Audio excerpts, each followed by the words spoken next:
Good afternoon welcome to good health. Tonsillitis, rhinitis, అలర్జీతో బాధపడుతున్నారా? Tonsillitis ని ఎలా గుర్తించవచ్చు? రాకుండా తీసుకోవాల్సిన జాగ్రత్తలేంటి? అలర్జీకి హోమియోపతిలో ఎటువంటి చికిత్స అందుబాటులో ఉందో మనకు తెలియజేయడానికి హోమియోకేర్ ఇంటర్నేషనల్ డాక్టర్ మానస గారు మనతో పాటు ఉన్నారు. వారిని అడిగి మరిన్ని విషయాలు తెలుసుకుందాం. High doctor, good afternoon. Good afternoon. Okay doctor, చెప్పండి అసలు టాన్సిలైటిస్ అంటే ఏంటి? ఇది రావడానికి మేజర్ రీజన్స్ ఏంటి? సో కామన్గా ఎవరికైనా కూడా టాన్సిల్స్ అనే లింఫ్ నోడ్స్ అనేవి మనకి థ్రోట్లో ఉంటాయి. యాక్చువల్గా స్టార్టింగ్లో ఉంటాయి అన్నమాట. సో ఈ లింఫ్ నోడ్స్ అనేవి, టాన్సిల్స్ అనేవి ఫస్ట్ లైన్ డిఫెన్స్ మెకానిజంగా యాక్ట్ చేస్తాయి. అంటే మనం తీసుకున్న ఫుడ్లో ఏ విధమైన బ్యాక్టీరియా కానివ్వండి, ఇన్హేల్ చేసిన గాలిలో ఏమైనా బ్యాక్టీరియా ఉన్నట్లయితే అవి ఫస్ట్ క్యాచ్ చేసి వాటిని డిస్ట్రాయ్ చేస్తాయి. ఎప్పుడైతే మన బాడీ ఇమ్యూన్ సిస్టమ్ వీక్గా ఉంటుందో ఈ టాన్సిల్స్ చేయాల్సిన ఫంక్షన్ అనేది సరిగ్గా చేయకపోవడం వల్ల అవి వాపుకు గురవుతాయి. దాన్నే మనం టాన్సిలైటిస్ అంటాము. సో ఈ టాన్సిలైటిస్ అనేది కామన్గా ఏంటంటే చిన్నపిల్లల్లో మాత్రం ఎక్కువగా కనిపిస్తుంది, పెద్దవాళ్ళలో వెరీ వెరీ రేర్గా ఉంటుంది. ఈ టాన్సిలైటిస్ అనేది మనం గుర్తించడం ఎలా అంటే మింగడానికి చిన్నపిల్లలు ఏదైనా తిన్నప్పుడు కానీ మింగేటప్పుడు కొంచెం పెయిన్ కంప్లైంట్ చేయడం కానీ, మరీ సివియర్గా ఉన్నట్లయితే టాన్సిల్ స్వెల్లింగ్ అనేది వాళ్ళు మౌత్ ఓపెన్ చేసినప్పుడు మనకి 2 నాడ్యూల్స్ లాంటి స్వెల్లింగ్స్ అనేవి థ్రోట్ ఓపెనింగ్లో టంగ్ బేస్ దగ్గర కనిపిస్తూ ఉంటాయి. అండ్ రెండోది ఫీవర్ రావడం కానివ్వండి, మాట్లాడడం కష్టంగా ఉండడము, దగ్గు రావడము, అండ్ దీంతోపాటు ఇయర్ పెయిన్, రిఫర్డ్ పెయిన్ లాగా ఇయర్లో పెయిన్ రావడము, ఏ వైపు అయినా ఎక్కువగా ఉన్నట్లయితే ఆ వైపు బయటికి ఎక్స్టర్నల్గా కూడా థ్రోట్ దగ్గర స్వెల్లింగ్ అనేది మైల్డ్గా, లేటరల్ సైడ్ స్వెల్లింగ్ అనేది మైల్డ్గా కనిపిస్తూ ఉంటుంది. సో మెయిన్ ఏంటి అంటే టాన్సిలైటిస్ అనేది చిన్నపిల్లలు రావడం అనేది ఎక్కువగా చూస్తూ ఉంటాం.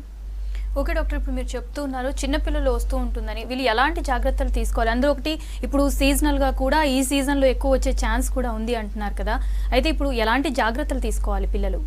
సో ఈ టాన్సిలర్ ఇన్ఫెక్షన్ అనేది మెయిన్ ఏంటి అంటే మనం తీసుకునే పిల్లలకి ఇచ్చే ఫుడ్లో కానివ్వండి, ముఖ్యంగా వాటర్ ద్వారా కూడా ఇన్ఫెక్షన్ అనేది చాలా త్వరగా వీళ్ళకి అటాక్ అయ్యే ఛాన్సెస్ ఉంటాయి. సో తీసుకునే డ్రింకింగ్ వాటర్ అనేది చాలా ప్యూరిఫైడ్గా తీసుకోవడం, అంటే కాచి చల్లార్చి నీళ్ళు మాత్రమే పిల్లలకి ఇవ్వడము. ఇప్పుడు ఎయిర్ బార్న్గా కూడా ఏమన్నా ఎలర్జిక్ సబ్స్టెన్సెస్ ఏమన్నా ఉన్నా కూడా, ఆల్రెడీ వాళ్ళ ఇమ్యూనిటీ వీక్గా ఉందనుకోండి.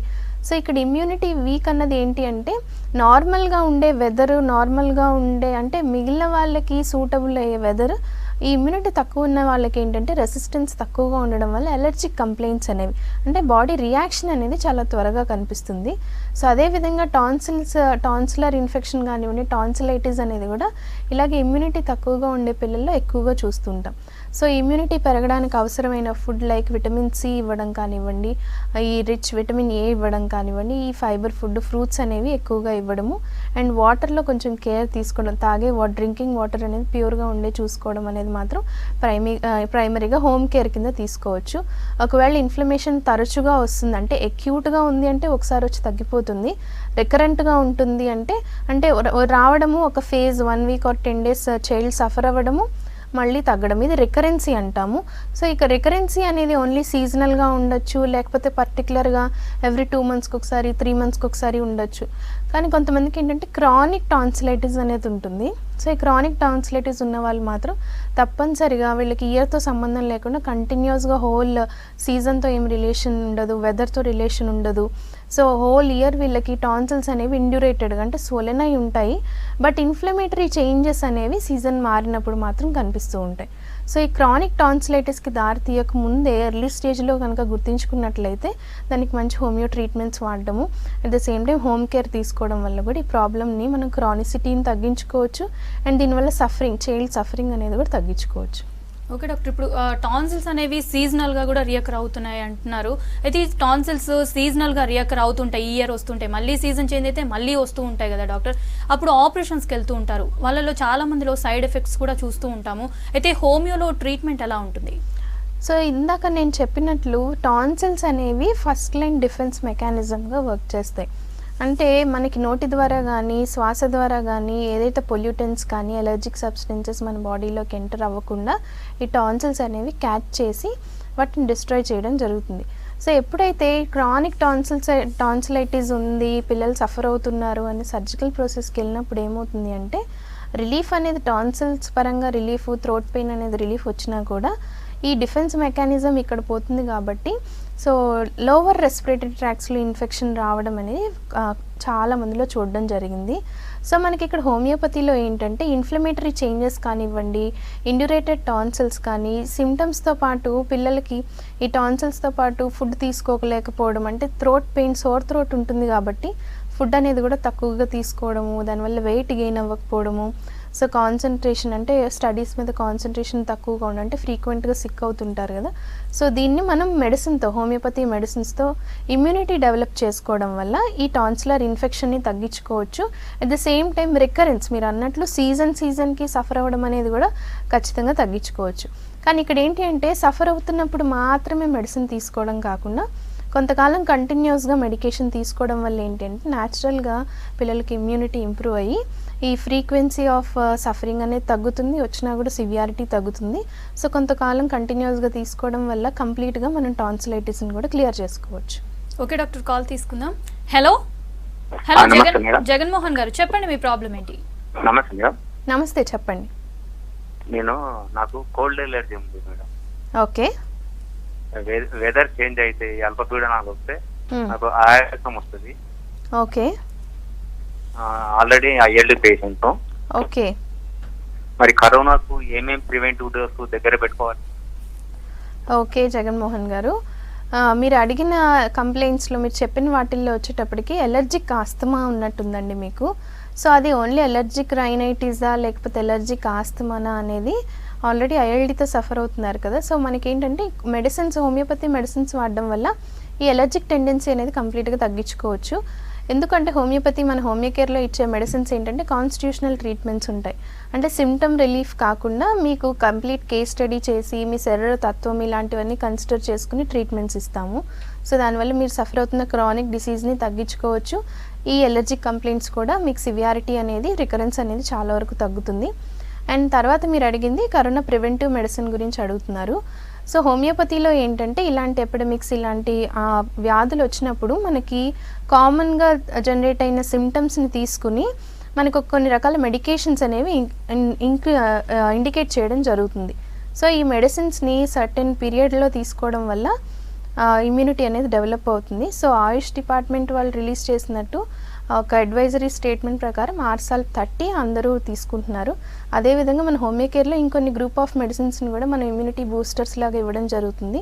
సో అలా ఇవ్వడం వల్ల ఏంటి అంటే ఇలాంటి వైరల్ ఫీవర్స్ని కానివ్వండి, జనరల్గా ఇమ్యూనిటీ ఇష్యూస్ ఉన్న వాళ్ళకి కూడా ఈ ఫ్రీక్వెంట్ ఫీవర్స్, ఇలాంటి కంప్లైంట్స్ అనేవి రాకుండా ఉంటాయి. ఓకే డాక్టర్, కాల్ తీసుకుందాం. హలో శేఖర్ గారు, చెప్పండి మీ ప్రాబ్లం ఏంటి? మేడం చెప్పండి, డాక్టర్ గారు ఉన్నారు, మాట్లాడండి. 1 month నుంచి బాగా కాస్త స్టమక్ పెయిన్ వస్తుంది. ఓకే. అసలు ఏం ఫుడ్ తిన్నా అసలు ఏం డైజెషన్ కావట్లేదు, ఫుల్ స్టమక్ పెయిన్. ఓకే. అసలు టాబ్లెట్స్ వాడుతూనే ఉన్న 1 month నుంచి అసలు ఏం ఇంప్రూవ్మెంట్ అసలు ఏం నిలవట్లేదు మేడం. ఓకే. అంటే దీంతో పాటు ఇంకేం కంప్లైంట్స్ ఉన్నాయండి? మోషన్ డిస్టర్బెన్సెస్ కానీ అలాంటివి ఏమైనా ఉన్నాయా? ఏమన్నా ఫుడ్ తిన్నా అసలు డైజెషన్ కావట్లేదు అండి. ఓకే. ఓకే అండి, ఈ శేఖర్ గారు, అబ్డామినల్ పెయిన్ అంటే కడుపులో నొప్పి రావడం అనే దానికి చాలా రీజన్స్ ఉంటాయి. ఒకటి రూల్ అవుట్ చేసుకోవాల్సింది గ్యాస్ట్రిక్ అల్సర్స్ ఏమన్నా ఉన్నాయా, డియోడినల్ అల్సర్స్ ఏమన్నా ఉన్నాయా, లేదా సింపుల్ గ్యాస్ట్రైటిస్ ఉందా, లేదా IBS లాంటి ఇంటెస్టైన్స్కి సంబంధించిన డిసీజ్ ఏమన్నా ఉందా. ఒక్కొక్కసారి ఏంటంటే కిడ్నీ స్టోన్స్ ఉన్నా కూడా స్టమక్ పెయిన్ రావడం జరుగుతుంది. కానీ తీసుకున్న ఫుడ్ కూడా డైజెస్ట్ అవ్వట్లేదు అంటున్నారు కాబట్టి ఒకసారి అబ్డామినల్ స్కాన్ చేయించండి. దీనివల్ల ఏంటంటే మనకి ఏ లెవెల్లో ప్రాబ్లం ఉందని తెలుస్తుంది. దానికి తగినట్టు మెడికేషన్ అండ్ జాగ్రత్తలు తీసుకోవచ్చు. ఓకే డాక్టర్, కాల్ తీసుకుందాం. హలో కొండప్ప గారు, మేడం చెప్పండి మీ ప్రాబ్లం ఏంటి? డాక్టర్ గారు ఉన్నారు, మాట్లాడండి. మేడం నమస్తే. మేడం నమస్తే, చెప్పండి.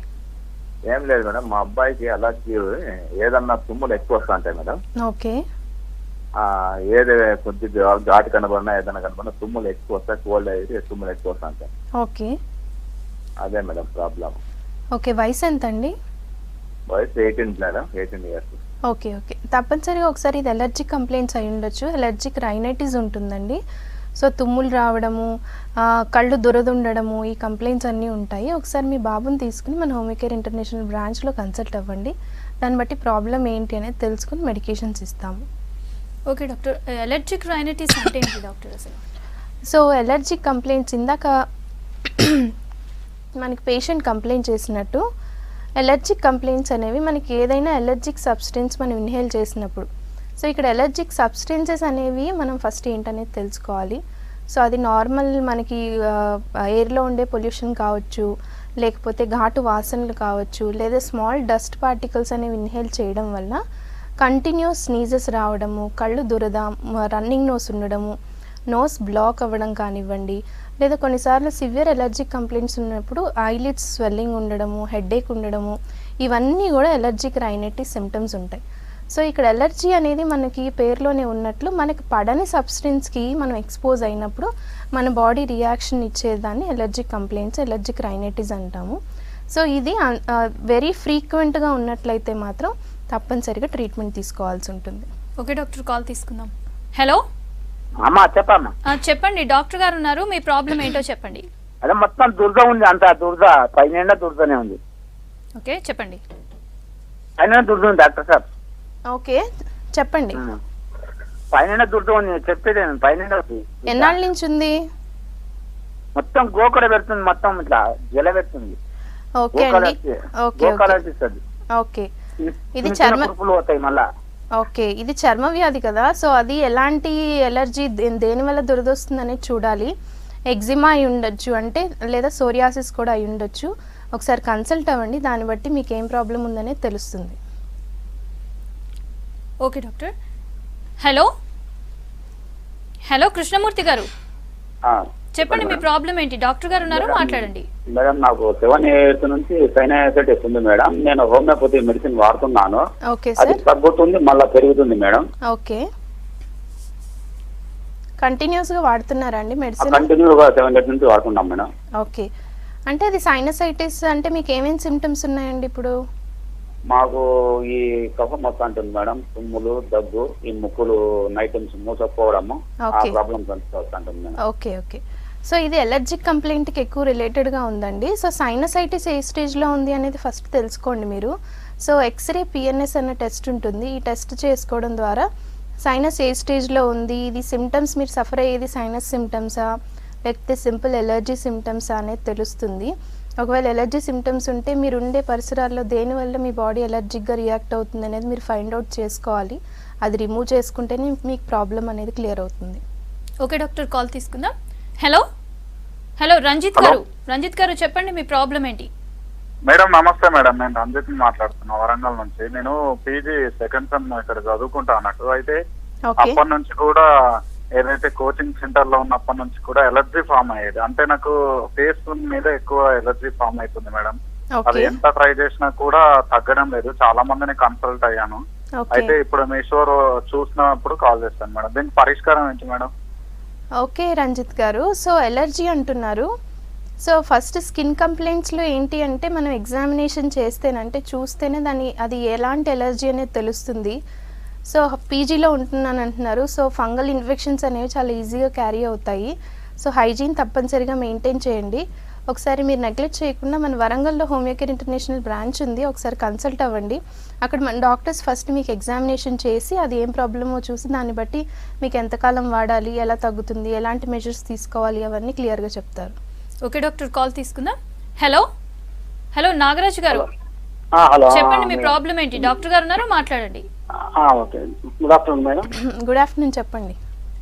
నాకు అలర్జిక్ ప్రాబ్లం, ఇట్లా వెదర్ మారినప్పుడు కొంచెం స్నీజింగ్ వస్తుంటుంది, కళ్ళు కూడా రెడ్యూస్ అవుతుంటాయి మేడం. ఓకే ఎన్నాళ్ళ నుంచి ఉందండి ఇలా? ఒక 1 year నుంచి అవుతుంది. ఓకే అయితే ఎంతమంది డాక్టర్ గారు దగ్గరికి ఆర్సిక్ ఆల్బమ్ ఏదో ఇచ్చిండ్రు, అది వాడచ్చా మరి ఎన్ని రోజులు వాడమంటారు? ఓకే ఒకటండి, హోమియోపతిలో 2 రకాల ట్రీట్మెంట్స్ ఉంటాయి. ఒకటి స్పెసిఫిక్ మెథడ్స్, అంటే సిమ్టమ్స్ని బేస్ చేసుకుని ఇచ్చే మెడిసిన్ ఉంటుంది. రెండోది కాన్స్టిట్యూషనల్ ట్రీట్మెంట్ ఉంటుంది. సో సిమ్టమ్ బేస్ చేసుకుని ఇచ్చేది ఏంటంటే మీకు అప్పటికి తాత్కాలికంగా రిలీఫ్ వస్తుంది, కానీ కాన్స్టిట్యూషనల్ మెథడ్లో మెడిసిన్ ఇస్తేనే మీకు ఆ ప్రాబ్లం అనేది కంప్లీట్గా క్లియర్ అయ్యి మళ్ళీ ఇబ్బంది పెట్టకుండా అండ్ ఈ ఎలర్జిక్ కంప్లైంట్ అనేది సైనసైటిస్కి దారి తీయకుండా ఉంటుంది.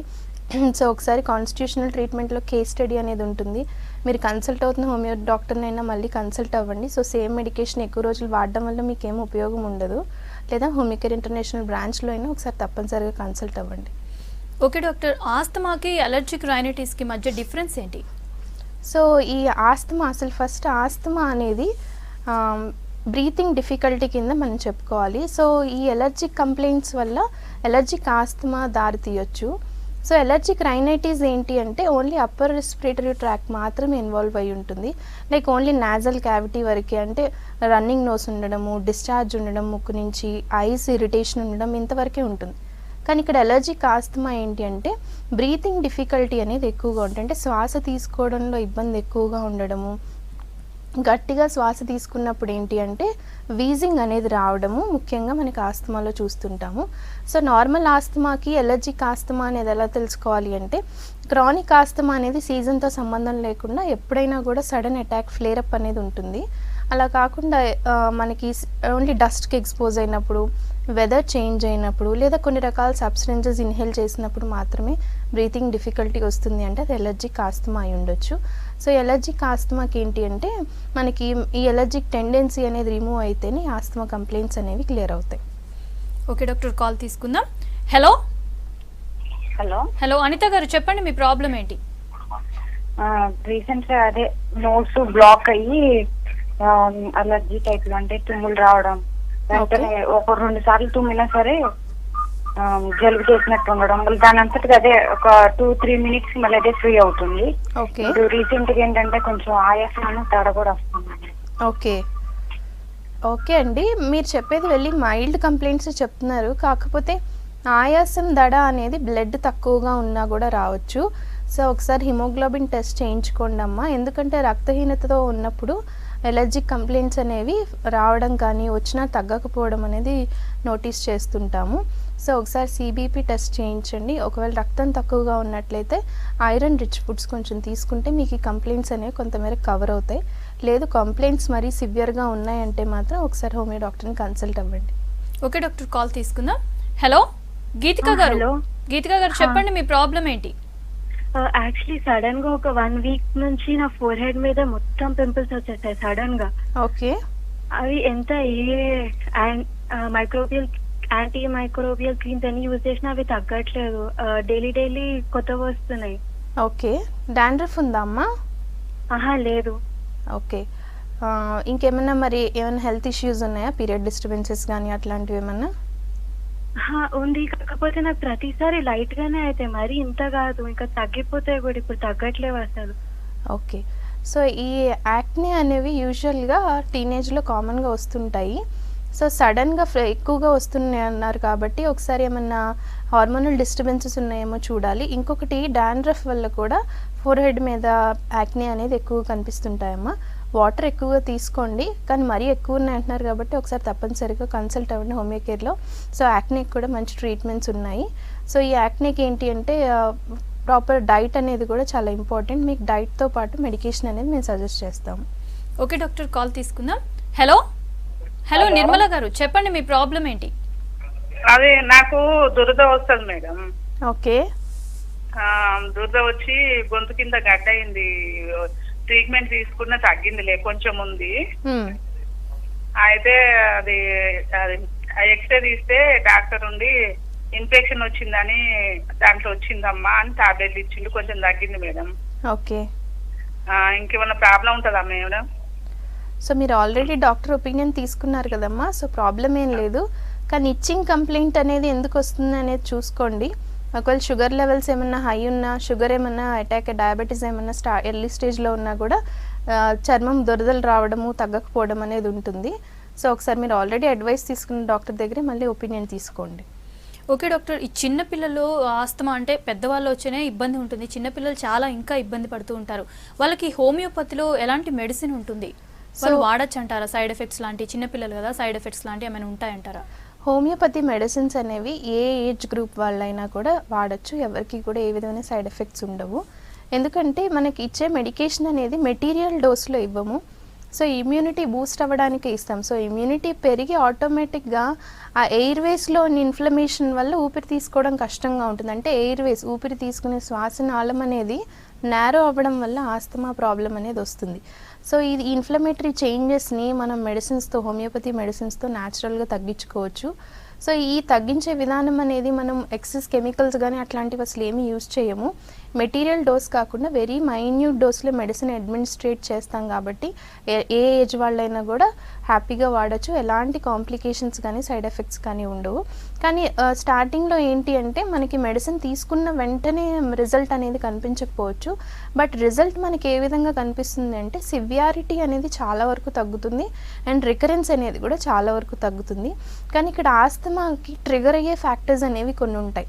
సో చిన్నపిల్లల విషయంలో ఏంటి అంటే ఇప్పుడు పెద్దవాళ్ళంటే వాళ్ళకి అవగాహన ఉంటుంది కాబట్టి దానికి తగిన జాగ్రత్తలు తీసుకుంటారు. సో చిన్నపిల్లలకి ఏంటంటే పేరెంట్స్ వాటిని చూసుకోవాలి, ఎలాంటి ఫ్యాక్టర్స్ వల్ల దేనివల్ల ఆస్తమా ట్రిగర్ అవుతుంది అనేది నోటీస్ చేసుకుని కొంతకాలం ట్రీట్మెంట్ స్టార్ట్ చేసిన తర్వాత కూడా అవి అలాంటి వాటికి కొంత దూరంగా ఉండాలి. రెండోది, ఒకవేళ ఇన్హేలర్స్ కనుక యూస్ చేస్తున్నారు, బ్రాంకోడైలేటర్స్ మీద ఉన్నారు అంటే మాత్రం వెంటనే ఆపేసి హోమియోపతి వాడడం అనేది మేము కూడా చెప్పము. సో సివియారిటీ ఆఫ్ క్రానిక్ ఆస్తమాలో ఎంత సివియర్గా ఉంది, సో ఏ మెడికేషన్స్ మీద ఉన్నారు అనేది చూసి దాన్ని బట్టి రెండు ఒక్కొక్కసారి ప్యారలల్గా వాడించడం కూడా జరుగుతుంది. లేటర్ ఆన్ నెమ్మదిగా వాడుతున్న బ్రాంకోడైలేటర్స్ ఇన్హేలర్స్ని నెమ్మదిగా తగ్గిస్తూ ఉంటాము. సో ఈ మెడికేషన్ అనేది చిన్నపిల్లలు కూడా ఎలాంటి కాంప్లికేషన్ లేకుండా తీసుకోవచ్చు. ఓకే డాక్టర్, కాల్ తీసుకుందాం. హలో రాంబాబు గారు, చెప్పండి మీ ప్రాబ్లం ఏంటి? డాక్టర్ గారు ఉన్నారు, మాట్లాడండి. హలో రాంబాబు గారు, చెప్పండి మీ ప్రాబ్లం ఏంటి? మేడం నా పేరు వెంకటేశ్వర్లు మేడం, నెల్లూరు జిల్లా మేడం. చెప్పండి వెంకటేశ్వర్లు. మేడం గారు నమస్తేనండి. నాకు ఒక 10 సంవత్సరాల నుంచి బాగా ఎలర్జీగా ఉంటుంది ఈ సీజన్ లో. వింటర్ సీజన్ లో బాగా తుమ్ములు రావడం, జిరజరగా ఉండడం ముక్కులంతా కూడా అట్లా ఉంటుంది మేడం. ఓకే, ఇంకా దీంతో నెల్లూరులో మేడం ఒక విషయం మేడం, ఇక్కడ నెల్లూరులో గాయత్రి హోమియో కేర్ లో మెడిసిన్ తీసుకుంటున్నాను మేడం. ఓకే, బట్ ఇటువంటి తగ్గలేదు మేడం, అది రిజల్ట్స్ రాలేదు. ఓకే, దానికోసం కాల్ చేశాను మేడం. ఓకే సార్, తప్పకుండా. చూడండి వెంకటేశ్వర్లు గారు, ఎలర్జిక్ కంప్లైంట్స్ అనేవి మెడిసిన్ వాడుతున్నా కూడా కొన్ని తీసుకోవాల్సిన జాగ్రత్తలు తప్పనిసరిగా ఉంటాయి. సో వాటిలో ఏమైనా రెక్టిఫై చేసుకోవాల్సినవి ఉంటే తప్పనిసరిగా రెక్టిఫై చేసుకుని మెడిసిన్ వాడుతూ ఉండండి, ఇంప్రూవ్మెంట్స్ ఉంటాయి. ఆల్రెడీ మీరు హోమియోపతి వాడుతున్నారు కదా, లేదు ఒకసారి హోమియో కేర్లో కూడా మీరు తప్పనిసరిగా ట్రై చేయొచ్చు. మీరు ఆల్రెడీ హోమియోపతి వాడుతున్నా కూడా మనకేంటంటే మనం వాడే మెడిసిన్ క్వాలిటీ అండ్ విధానం అనేది కొంచెం డిఫరెంట్ ఉంటుంది. నెల్లూరులో కూడా మన హోమియో కేర్ ఇంటర్నేషనల్ బ్రాంచ్ ఉంది. మీకు పాసిబిలిటీ ఉంటే తప్పనిసరిగా ఒకసారి కన్సల్ట్ అయ్యి ఒపీనియన్ తీసుకోండి. ఓకే డాక్టర్, కాల్ తీసుకుందాం. హలో హలో ఉమాదేవి గారు, చెప్పండి మీ ప్రాబ్లం ఏంటి? హలో వెంకటేశ్వర్లు. హలో ఉమాదేవి గారు, చెప్పండి మీ ప్రాబ్లం ఏంటి? డాక్టర్ గారు ఉన్నారు, మాట్లాడండి. మేడం గారు చెప్పండి. Yes, okay okay okay. అయితే డాక్టర్ గారు, ఇప్పుడున్న పరిస్థితుల్లో ఇమ్యూనిటీని బూస్ట్ చేయడం చాలా అవసరం కూడా, ఎందుకంటే ఇప్పుడున్న పరిస్థితి కానీ అండ్ సీజనల్గా కూడా. అయితే ఈ ఇమ్యూనిటీని బూస్ట్ చేయడానికి హోమియోపతి ఎలా యూజ్ అవుతుంది? సో ఇప్పటి వరకు మనం చెప్పుకున్న ఎలర్జిక్ కంప్లైంట్స్ కానివ్వండి, టాన్సిలైటిస్ కానివ్వండి, ఈ ఇన్ఫ్లమేటరీ చేంజెస్ రావడం వల్ల క్రానిక్ ఆస్తమా కానివ్వండి, ఇవన్నీ కూడా మన హోమియోపతిలో ఇమ్యూనిటీ రిలేటెడ్గా మెడిసిన్స్ ఇవ్వడం ద్వారానే మా కంప్లైంట్స్ని మనం క్లియర్ చేయడం జరుగుతుంది. సో అదేవిధంగా ఇప్పుడున్న కరెంట్ కండిషన్స్లో కూడా ఈ వైరల్ ఇన్ఫెక్షన్స్ని కానివ్వండి, ఈ సీజన్లో వచ్చే చాలా వరకు డిసీజెస్ అన్నిటికీ కూడా మనకి హోమియోపతి అనేది న్యాచురల్గా ఇమ్యూనిటీ ఇంప్రూవ్ చేసి రెసిస్టెన్స్ అనేది డెవలప్ చేస్తుంది. కాబట్టి ఈ ఫ్రీక్వెన్సీ ఆఫ్ కంప్లైంట్స్ అనేవి చాలా వరకు తగ్గుతాయి. At the same time in case exposure ఉన్నా కూడా, ఒకవేళ అటాక్ అయినా కూడా సివియారిటీ ఆఫ్ ద కంప్లైంట్స్ అనేవి కూడా చాలా వరకు తక్కువగా ఉంటాయి. కానీ మెడికేషన్ అనేది, హోమియోపతి మెడికేషన్ అనేది కొంత సర్టెన్ డ్యూరేషన్, కొంత డోస్ అనేది కంటిన్యూస్గా వాడాల్సి ఉంటుంది. సో ఏ ఏజ్ గ్రూప్ వాళ్ళు తీసుకుంటున్నారు అనే దాన్ని బట్టి కూడా, అండ్ ఏ లొకాలిటీ వాళ్ళు మెడికేషన్ తీసుకోవాలనుకుంటున్నారు అనే దాన్ని బట్టి కూడా డోస్ వేరీ అవుతుంది. మన హోమియో కేర్ ఇంటర్నేషనల్ బ్రాంచ్లో కూడా ఇమ్యూనిటీ బూస్టర్ కిట్స్ అనేవి మేము ప్రొవైడ్ చేస్తున్నాము. సో దీనివల్ల ఏంటి అంటే ఈ ఇమ్యూనిటీ అనేది న్యాచురల్గా ఇంప్రూవ్ అయ్యి డిసీజెస్ అనేవి చాలా వరకు తక్కువగా వస్తాయి. అండ్ వచ్చినా కూడా దానికి రిలేటెడ్గా ఉన్న కంప్లైంట్స్ అనేవి కూడా మనం అవాయిడ్ చేసుకోవచ్చు. Okay doctor, thank you doctor. Tonsils and allergic ప్రాబ్లమ్కి హోమియోపతిలో మంచి ట్రీట్మెంట్ ఉంది అని చెప్తున్నారు. ఇది ఇవాల్టి good health. Stay tune to V6 news.